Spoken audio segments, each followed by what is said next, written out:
In my effort to run faster, fueling is a big part of it. I have 20 things that I'm using to become a faster runner, and in previous videos I've shared a couple of those things, and today I want to share 5 more things that all have to do with fueling your body for your race and steps to take to become a faster runner. Now let's look at what we're trying to achieve. The goal is to run faster. In other videos I've mentioned training and becoming stronger in order to do this.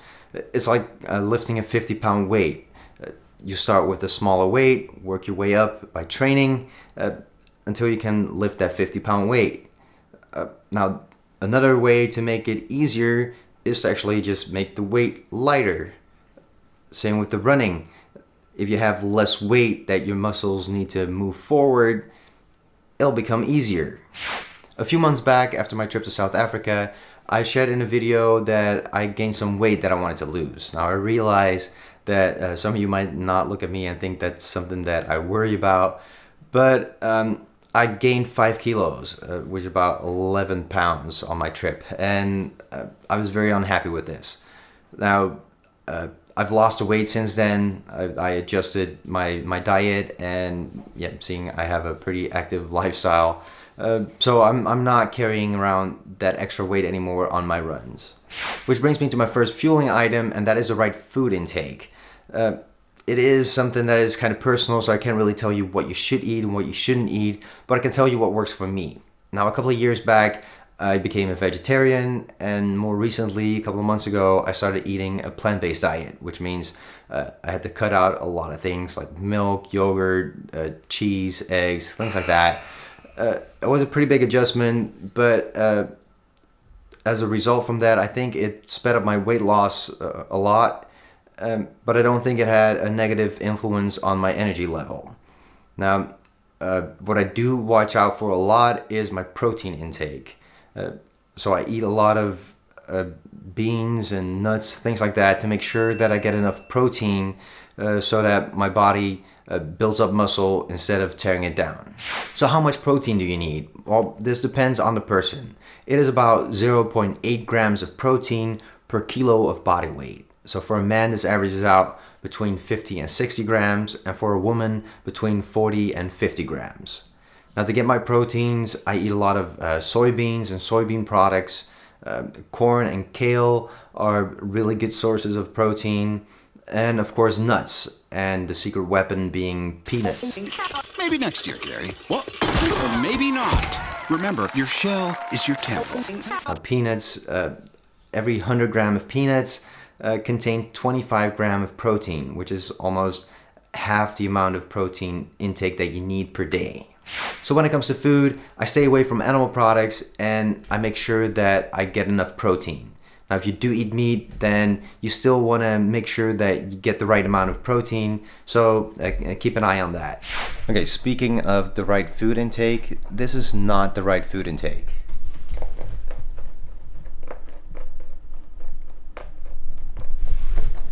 Jubba is eating cat food.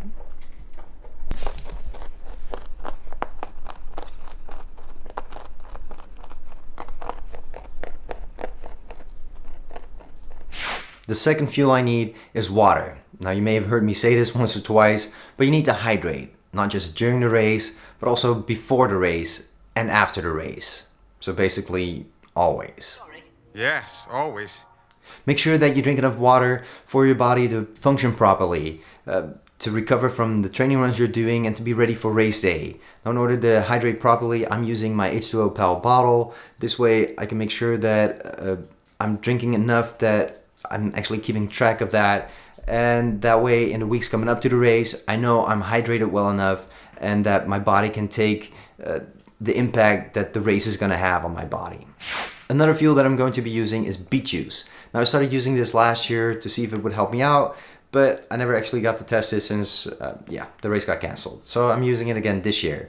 Now, beet juice is said to help your performance and your stamina. Research has shown that it raises your nitric oxide levels, which can help you with your blood flow, it improves lung function, and it can strengthen your muscle contraction. So all this can be very beneficial for running.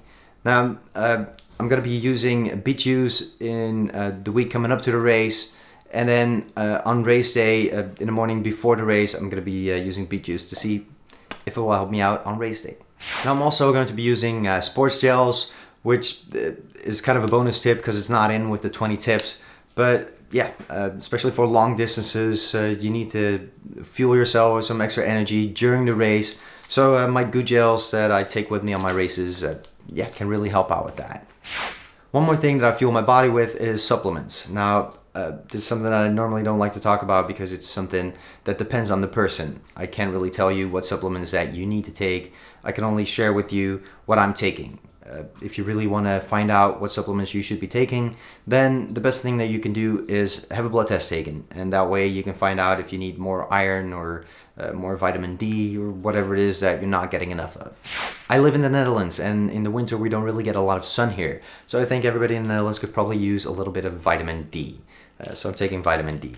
Seeing that I eat a plant-based diet, I need to supplement my B12 vitamins because I don't eat meat. Also, I don't really like to take multivitamins, but at the moment I'm taking multivitamins just to get a little boost of everything. I'm also taking ginseng. That's supposed to increase your energy level. I'm only taking this the 2 weeks up to the race. This is not something that I normally use. So let's round it all up. Numbers 7 through 11, the things that I'm going to try and do to get me to that finish line faster. Weight loss, so I have less weight to carry. My food intake, make sure that I watch what I eat and get enough protein. Hydrate, can't stress that enough. Drink enough water. Beet juice to see if I can take advantage of that and get that extra energy boost, that extra stamina. And supplements, to make sure that I get the right supplements to get my body in the best possible shape and energized. So that's 11 steps with 9 more to come, so make sure you don't miss any of the upcoming videos. Subscribe down below if you haven't done so already, and until next time, get out there and run.